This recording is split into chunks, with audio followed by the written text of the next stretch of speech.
Bonjour, nous allons parler de la vie, de ces structures qu'on appelle les fermes de la vie, dans la société qui arrive là, maintenant, avec tout son train de difficultés.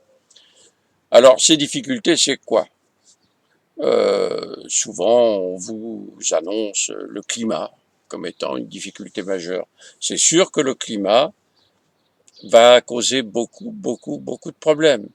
Mais en fait, moins que les humains. Maintenant, moins que les humains. Les humains, maintenant, c'est bien, on est dans une situation où la civilisation est en train de mourir. Et je dirais que les politiques ne savent plus euh, où donner de la tête. Toutes les prévisions qu'on leur annonce sont des catastrophes. Avant, au moins, il y avait des plus, il y avait des moins. Maintenant, c'est tout des moins, n'est-ce pas? Alors, je vais commencer tout de même par dire que les politiques, tant décriés, par certains du moins, font quelquefois des choses bien. Par exemple, on sait très bien que si on n'arrête pas d'émettre du CO2, comme on le fait maintenant, avant 2030, en 2050, 2055, on ne pourra plus vivre sur cette terre.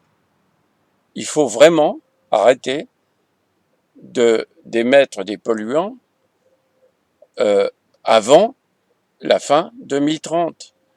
Parce qu'on accumule ces polluants. Le CO2 a une durée de vie de 120 ans. Et donc, durée de vie, une demi-vie de 120 ans. Hein. C'est pas la durée de vie, malheureusement. Mais disons que pendant 120 ans, il nous cause beaucoup de problèmes. Après, ça, évidemment, ça diminue un peu. Donc, si on ne fait pas ce travail de diminution du CO2, je ne suis pas trop inquiet. La nature va se charger de nous les faire, ces diminutions. Donc, il vaudrait mieux, imaginons qu'on soit un humain intelligent, qui a un pouvoir de décision, ce qui devrait être le cas de nos politiques, malgré tout, eh bien, il vaudrait mieux le prévoir, le préparer, de façon à ce que les humains ne souffrent pas trop, souffrent le moins possible de ces décisions. Alors, qu'est-ce qui se passe?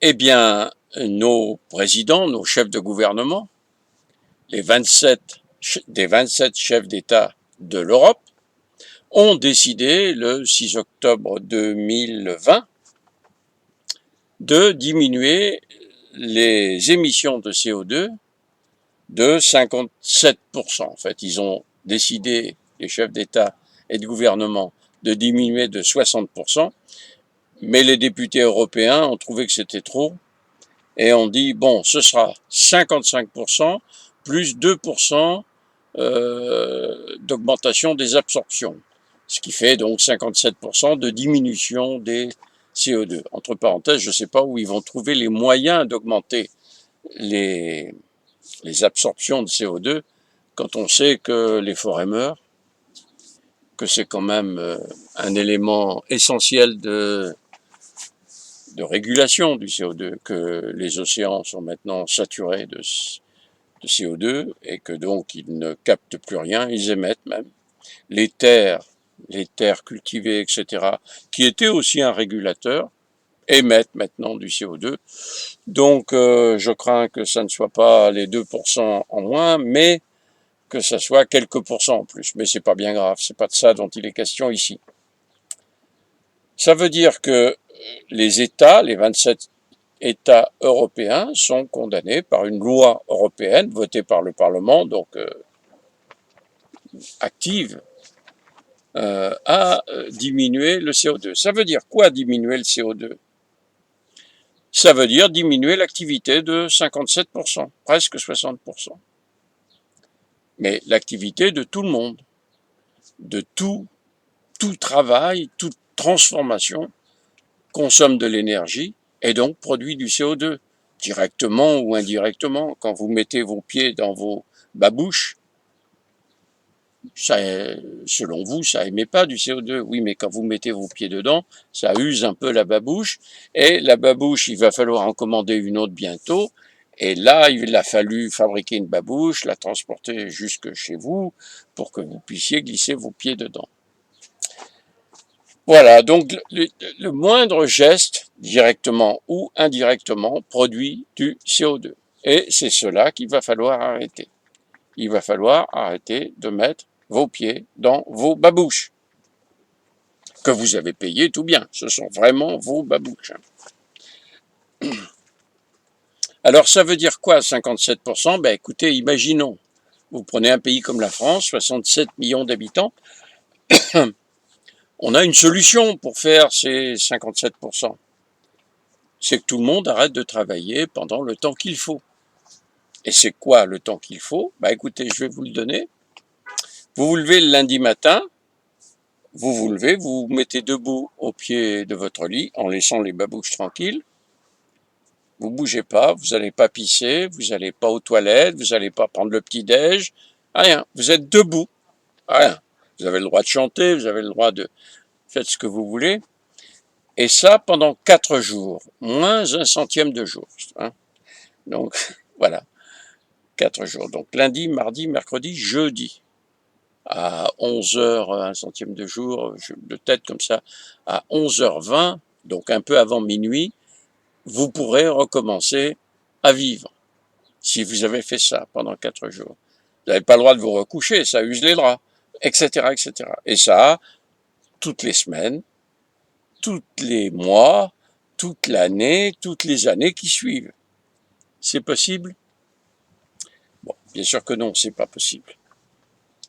Bien sûr que non, c'est pas possible. Alors, beaucoup de gens me disent, quand je leur parle de ça, oui, mais de toute façon, c'est une loi européenne, ça n'entrera jamais en vigueur, etc.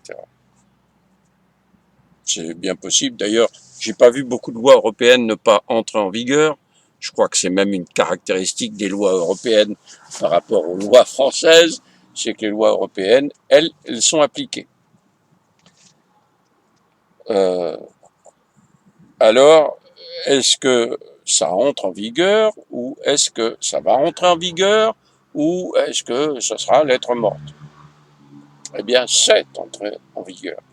C'est déjà commencé. Ah, bien sûr, ça ne porte pas le nom de cette loi, ce qui se passe. Mais voilà, c'est parti, quoi. L'État, il ne traduit pas cette loi dans le droit français parce que ça serait évidemment... alors là, ça serait la révolution. Je suis pas sûr d'ailleurs, mais imaginons. Je pense qu'ils ont peur de ça. Mais ces lois, elles entrent en vigueur. Comment? Bah, c'est les préfets qui font le boulot. Par exemple, les ZAC, zones d'aménagement concerté, qui sont des zones où on trouve en général des entreprises, quoi, des bâtiments pour faire des stocks, etc. Dans ma commune, il y a 80 hectares qui étaient prévus pour être transformés comme ça en zone industrielle, avec des bâtiments construits, des routes qui sont faites, toutes les servitudes qui passent sous terre, l'eau, les, les eaux usées, etc., etc., etc. Il y a des drôles de bestioles qui se baladent dans mon bureau. Bureau qui est une tente parce que je suis en vacances. Euh, voilà. Donc les préfets ont dit aux établissements publics qui sont chargés de réaliser ces choses, c'était terminé. Ils n'auraient plus l'autorisation de faire des ZAC, des zones d'aménagement, etc. Et pour celles qui existent, ils n'auraient plus les permis de construire pour réaliser les établissements industriels qui étaient prévus. Alors ça veut dire quoi? Ça veut dire que toutes les entreprises de bâtiments, de routes, d'aménagement, de jardins, de choses comme ça, d'aménagement paysager, bah, elles n'auront pas les contrats, hein. Alors, il n'y aura pas de machines, il n'y aura pas de pelleteuses, il n'y aura pas de grues qui vont s'installer sur les 80 hectares devant le château de ma commune. Et donc, bah, on va économiser du CO2 comme ça. Mais c'est pas tout, hein, c'est pas tout. Vous avez vu que toutes les voitures euh, qui, qui consomment donc du pétrole vont être interdites de circuler. Alors, bon, c'est pas fait brutalement, c'est jusqu'en 2024, elles pourront circuler jusqu'en 2024, mais 2024 c'est terminé, elles ne pourront plus rentrer dans 44 villes de France. En 2024, toutes les voitures qui n'ont pas le macaron 1 là, de, de, de mesure en quelque sorte de leur consommation ou de leurs émissions de CO2, donc toutes les voitures qui ne sont pas électriques, ne pourront plus rentrer dans 44 villes de France. Et vous avez vu que le pétrole augmente, c'est presque 10 centimes par mois qu'il est en train de prendre là actuellement, hein. Bon, bah, ça aussi c'est un moyen, hein, d'empêcher les gens, hein, quand le pétrole va être à 2 euros le litre, on réfléchira à deux fois avant de prendre sa voiture, quoi, hein. Voilà, pour l'instant, les moyens que je connais, que j'ai vérifiés, qui permettent donc de diminuer les émissions de CO2. Et c'est des moyens très puissants. C'est des moyens très puissants. Les préfets ont beaucoup de droits. Alors, il y a des gens qui m'ont dit, non, non, mais quand une administration fait quelque chose, une autre administration peut le défaire. Donc, les préfets ont dit ça, bah, il y a peut-être une autre administration qui va dire, si, si, on fait quand même. Oui, enfin, on n'est pas à un désordre près, hein. Je voudrais dire quand même que, bon, selon moi, tout ça, ce sera fait parce que c'est impossible que ça ne soit pas fait et que, comme je vous l'ai dit tout à l'heure, de toute façon, si on ne le fait pas, avant 2030, la nature nous imposera beaucoup plus dramatiquement que ça, ce comportement, malheureusement. Et c'est pour ça qu'il faut faire les fermes de la vie. Parce que dans les fermes de la vie, vous pouvez vivre même si vous n'avez pas de voiture, même si vous n'avez pas de travail. Il y a du travail dans les fermes de la vie, hein. Et quand je dis vous pouvez vivre, c'est vraiment vivre beaucoup mieux certainement que dans cette civilisation. Même si vous êtes quelqu'un qui a une vie aisée, hein. Aller au restaurant, c'est bien. Dans les fermes de la vie, il y aura un restaurant. Si vous voulez bien manger, de temps en temps, il faudra vous aussi venir faire la cuisine, surtout si vous êtes doué. Et comme ça, on mangera des choses bien. Voilà. Mais ce que je voudrais dire, c'est d'autres choses, hein. La mort de cette civilisation, c'est comme un vieillard, n'est-ce pas, qui est en train de mourir. Eh bien, il y a la rate qui se dilate, il y a le foie qui est pas droit, il y a les doigts de pied, etc., etc. Je me souviens plus très bien de cette chanson, mais en gros, c'est comme ça. Donc, tout va mal. Et quand je dis tout va mal, il y a quand même des choses surprenantes. Le dernier discours de notre président de la République, qui a dit 6% d'augmentation du PIB en 2021. Donc tout va bien, n'est-ce pas? 6% d'augmentation du PIB, vous pensez? Ça fait 30 ans qu'on n'a pas eu ça. Ou 20 ans peut-être. 30 ans. Je pense que c'est 30 ans. Euh, il a prononcé aussi le terme plein emploi. Plein emploi. Waouh! C'est extraordinaire ce qui nous arrive. Alors qu'en réalité, le président de la République devrait ne pas avoir oublié qu'il a signé 60% d'économie d'émissions de gaz à effet de serre et lui connaît la relation entre les gaz à effet de serre et la consommation d'énergie et euh, l'activité, le chômage, etc. Lui, connaît très bien toutes ces relations. Il a des spécialistes qui doivent lui faire un topo chaque fois qu'il en a envie ou chaque fois que le problème aborde. Et il doit être abordé souvent. Donc, comment peut-on faire quelque chose de la main droite, faire le contraire de la main gauche? Je ne comprends pas. Je ne comprends pas qu'au niveau de notre État, il y ait un tel niveau de délabrement de la logique pour le moins. Délabrement de la logique. Alors, si vous êtes contre notre président, vous allez dire bravo Lénard. Si vous êtes pour vous allez dire quel con celui-là. Moi, je m'en fiche à la fois d'être traité de con ou de mec bien. Ce que je regarde, c'est la réalité. Parce que ça va conditionner nos vies. Moi, ma vie, elle est un peu derrière moi. Tandis que moi, j'ai des petites filles, et j'en ai pas mal, euh, dont l'avenir est conditionné par des choses comme ça. Bon, je pense que c'est un peu de ma responsabilité de me préoccuper de ça. Et c'est aussi un peu la vôtre. Hein? Et c'est pour ça qu'il faut faire les fermes de la vie. Parce que pour une ferme de la vie, quoi que raconte, quoi que fasse le président de la République, à moins qu'il décide que les fermes de la vie sont persona non grata, bon, alors que c'est une solution. C'est une solution pour l'effondrement de la civilisation. C'est une solution qui aurait dû être installée avant la prise de cette décision de l'Europe. Permettre aux 67 millions de Français et aux 500 millions d'Européens de vivre. C'est quand même la responsabilité de nos dirigeants.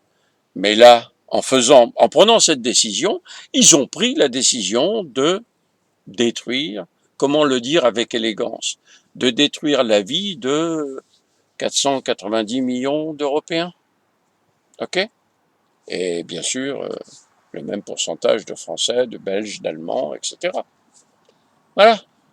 Alors que les fermes de la vie, n'est-ce pas, permettent à tous ces gens de résoudre le problème de la pollution, puisque nous, on travaille en permaculture stricte sur des surfaces extrêmement réduites, 500 personnes, 1 hectare, pour nourrir les 16 millions d'habitants de l'Île-de-France, il me faut 32 000 hectares. Il y a 750 000 hectares cultivés, donc pour nourrir la totalité des habitants de l'Île-de-France, je ne cultive que 7% de la terre cultivée actuelle. Et moi, j'importe pas. Je les nourris avec de la nourriture super bio. Parce que nous, on met aucun produit chimique, rien. Hein. Je dis pas que c'est facile, mais on sait faire. Ça marche. Il n'y a pas de problème. Alors on ne le fera pas en Île-de-France, parce que les terres appartenant à ces fameux établissements publics pour la plupart, ou à des communautés d'agglos, ou à des structures qui dépendent de la région, par exemple, eh bien, ces gens-là, ils ont bien d'autres chats à fouetter que de s'occuper de la survie de la population. C'est même invraisemblable. Et je souligne qu'il me faut 32 000 hectares et que en 2018, 42 000 hectares ont été utilisés, ont été cultivés pour produire de l'essence. Des huiles qui servent à faire de l'essence pour nous. Donc c'est de la folie, quoi. C'est de la folie. Voilà, voilà où on en est. Alors bon, je vous dis ça parce que c'est une réalité dont il faut être conscient. Mais dans le fond, nous, on suit notre petit bonhomme de chemin. On crée des fermes dans pas mal de villes maintenant en France. Enfin, plus exactement, on commence à créer des fermes dans pas mal de villes en France. On a commencé à intégrer le pôle soignant, puisque bien sûr, les soignants ne pourront plus travailler comme ils le faisaient jusqu'à maintenant. Il y a plein de choses qui vont devoir modifier dans leur comportement. Bon, la connaissance qu'ils ont, les savoir-faire, les gestes, etc. Tout ça, ça continuera à exister. Mais il y a beaucoup de choses qui vont être modifiées, évidemment. Voilà, cette idée de l'intégration des fermes de la vie dans cette société est très importante et je vous remercie de m'avoir écouté. À très bientôt.